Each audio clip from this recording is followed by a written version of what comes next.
तो भाई छूटते ही खबरों की खबर में सीधा सवाल पूछ देते हैं कि क्या बंगाल की राह चल पड़ा है महाराष्ट्र? क्या महाराष्ट्र में जो महाभारत हो रही है ये वैसा ही रौद्र रूप ले लेगी जैसा कि हम बंगाल में देखते आए हैं? उतनी ही हिंसक हो जाएगी जितनी बंगाल में हो रही है?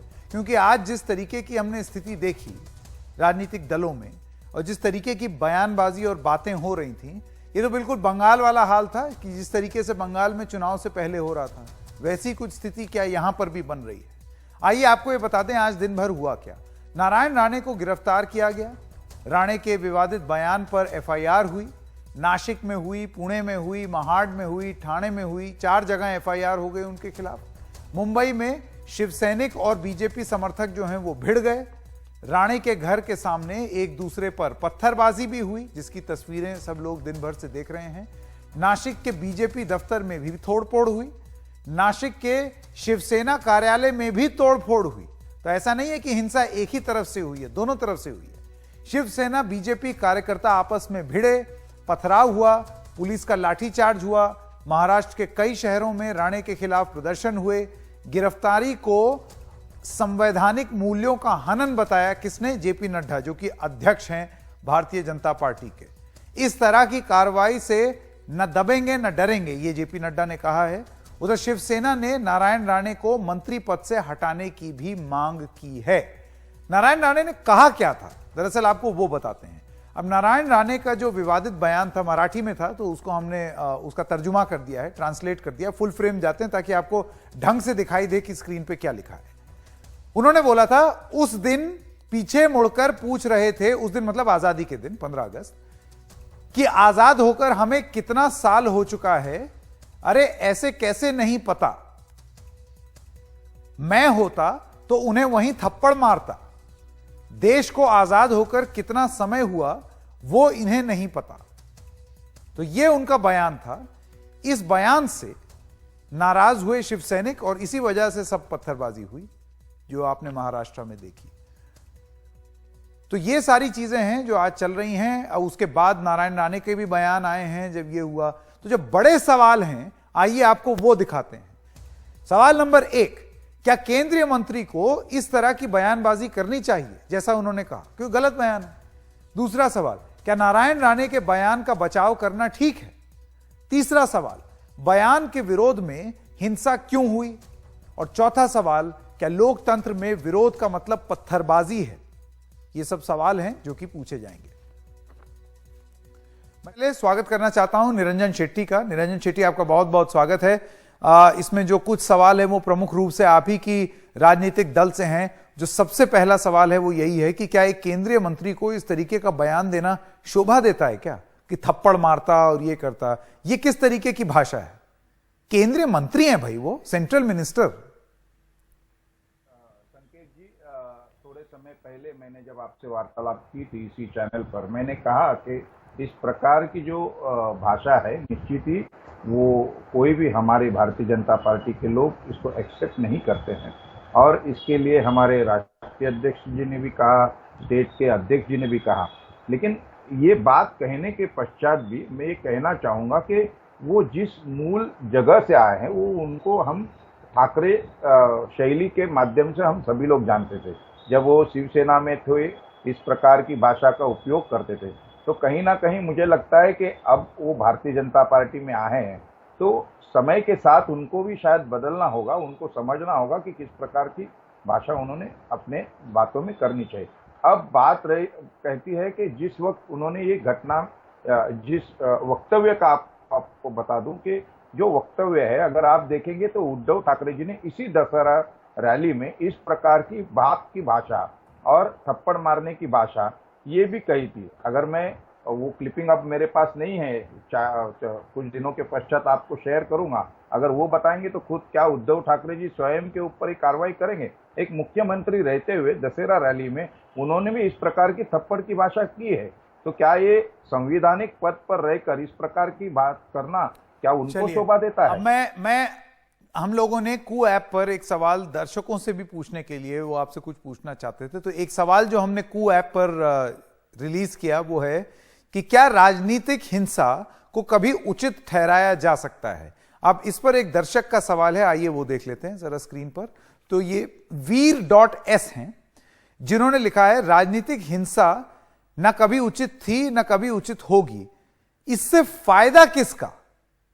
यह एक बड़ा सवाल है। देखिए, आज की डेट में एक सवाल जो उठाया जा रहा है निरंजन जी, वो ये है कि अपने आप को चुनावी मौसम में तैयार रखना, इंजन में मौसम बना करके रखना, उसके लिए ये दोनों भारतीय जनता पार्टी और शिवसेना के हित में है कि थोड़ा सा इस तरीके का विवाद चलता रहे, काडर के बीच में ये चलता रहे कि भाई ये तुम्हारा राजनीतिक प्रतिद्वंदी है, इनसे आप आपत्ति लेते रहिए, गुस्सा होते रहिए, कुछ नोक झोंक चलती रहे। यहां तो अलग ही लेवल पर ले गए आप, लेकिन क्या ये चुनाव के मद्देनजर किया जा रहा है? संकेत जी, पहल हमारी ओर से नहीं हुआ है। निश्चित मैंने कहा कि एक वक्तव्य का विपर्यास किया गया और एक वक्तव्य को इसी तरीके से उनको भी वो उस सिचुएशन को हैंडल कर सकते। आलोचना का जवाब अगर वो आलोचना से दे सकते थे, और ये हम जानते हैं, लेकिन हमने बहुत बार देखा है कि शिवसेना का जब भी कोई किसी ने आलोचना की है तो उनसे सहन नहीं होता है। और जबकि इस प्रकार के एक नेतृत्व ने, जो नारायण राणे जी है, शिवसेना से उनके पट में तैयार हुए व्यक्ति हैं, तो उनको पता है कि वहाँ पर किस प्रकार की रणनीति काम करती है। और आज आप देखेंगे कि जिस प्रकार से जन आशीर्वाद यात्रा पूरे कोंकण में घूम रही है, तो कहीं ना कहीं एक डर भी है। आज के एक प्रसिद्ध अखबार था, उसमें भी उनके संपादक सामना के इनके ही समाचार पत्रों में कहा है कि 2024 को किस प्रकार से हम रणनीति बनाएं ताकि जो नरेंद्र मोदी और उनकी जो सरकार है उनको किस प्रकार से निपटा जाए, इस प्रकार का भी एक चर्चा उनमें है। तो वो भी मुझे लगता है कि वो एक तरीके का पहल है। उनके पास अब कोई दूसरा कोई तरीका नहीं है कि यहाँ पर कार्रवाई कर पाए, तो इसीलिए नारायण राणे उनको एक सॉफ्ट टारगेट दिखकर उन्होंने शायद शुरुआत की है, ऐसा मेरा मानना है। टारगेट है ये, तो देखिए ये आपके प्रदेश की राजनीति बताएगी। बहरहाल निरंजन शेट्टी जी, आपका बहुत बहुत धन्यवाद। अब हमारे साथ जुड़ गई हैं प्रियंका चतुर्वेदी, शिवसेना की सांसद। प्रियंका जी, जिस तरीके का बयान दिया गया नारायण राणे ने, वो गलत है, उसकी जितनी निंदा की जाए कम है। भारतीय जनता पार्टी भी उसको सपोर्ट नहीं कर रही है, लेकिन हिंसा को कैसे सही ठहराया जा सकता है? देखिए, सबसे पहले तो मैं ये कहना चाहूंगी, ये पहला बयान नहीं है इस मंत्री साहब का। ये पिछले 2 साल से, जब से हमारी सरकार बनी है, वो ऊटपटांग बयान देते हैं, फ्रीडम ऑफ स्पीच के संदर्भ में वो ऐसी बातें बोलते हैं जहां पे वो कैरेक्टर असैसिनेशन का काम करते हैं, और वो ऐसी भाषा का इस्तेमाल करते हैं जो किसी भी मेंबर ऑफ पार्लियामेंट के लिए भी शोभनीय नहीं है। सब जानते हैं भारतीय जनता पार्टी ने उनको क्यों मेंबर ऑफ पार्लियामेंट बनाया है। सब ये भी जानते हैं महाराष्ट्र में कि वो महाराष्ट्र के सबसे नालायक मुख्यमंत्री रहे होंगे। रही बात दूसरी की हिंसा जो हुई है, हम उस पर कार्रवाई करेंगे, पर ये आउटरीच और ये प्रोटेस्ट जो हुआ, वो एक नेचुरल प्रोटेस्ट था ऐसे इंसान पे जो दिन रात सिर्फ कोसने के लिए मंत्री जी बनाए गए हैं।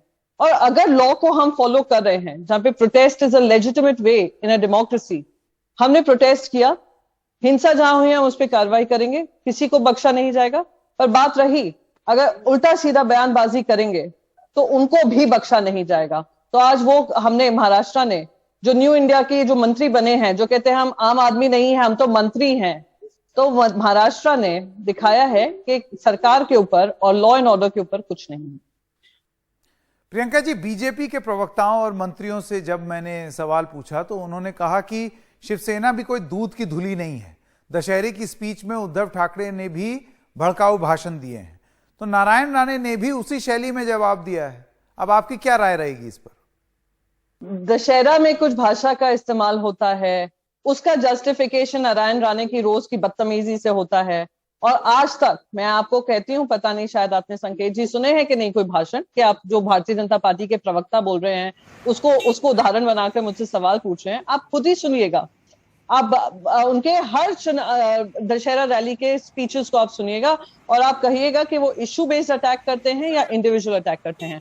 वो क्या पर्सनल कैरेक्टर असैसिनेशन करते हैं जो इस तरीके की हरकत ये कर रहे हैं? और आप सबसे पहली बात ये कहूंगी कि एक कॉन्स्टिट्यूशनल चेयर पे बैठे हुए व्यक्ति के बारे में इस तरीके की भाषा का इस्तेमाल करना, उनके बेटे ने भी क्या कहा, मैं बोलना नहीं चाहती, खुद एक माँ हूं, पर कहा माँ का दूध पिया हो तो सामने आए। ये भाषा शोभनीय है? ये कहां से भाषा शोभनीय है? एक महिला होने के नाते आज दर्द होता है जब बार बार माँ को खींचा जाता है। राजनीति आप करिए, पर इस तरीके की बदतमीजी मत करिए। और अगर बदतमीजी होगी तो आप मंत्री हो, जैसे एक बार अमिताभ बच्चन जी ने कहा था, राजा हो या रंग, सब पे कार्रवाई एक सी होगी।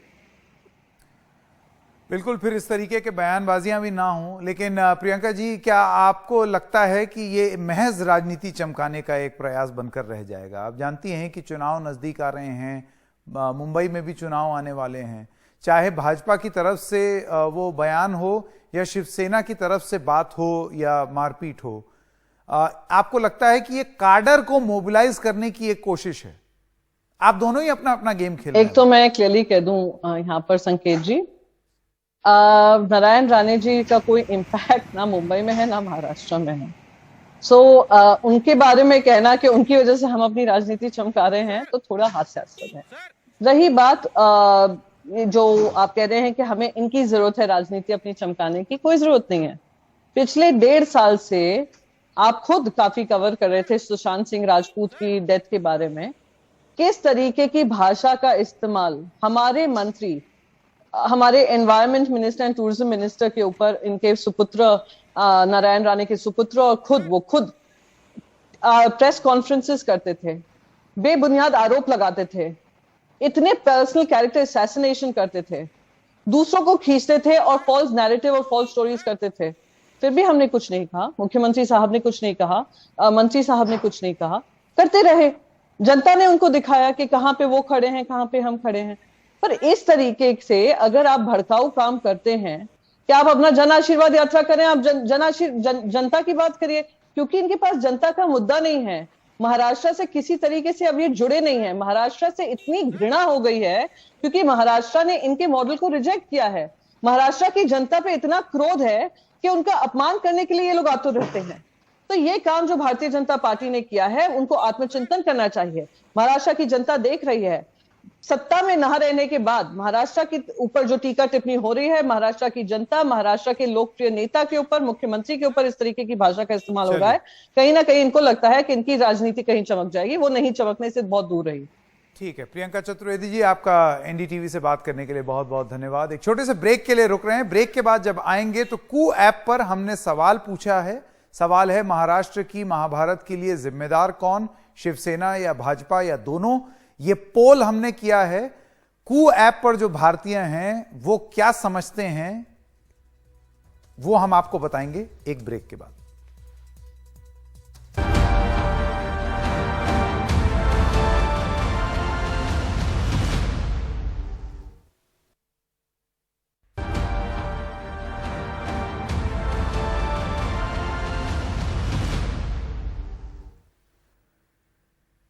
और अब कू ऐप पर जो हमने पोल किया, आइए उसके नतीजे आपको दिखाएं। तो सवाल हमने पूछा, महाराष्ट्र की महाभारत के लिए जिम्मेदार कौन?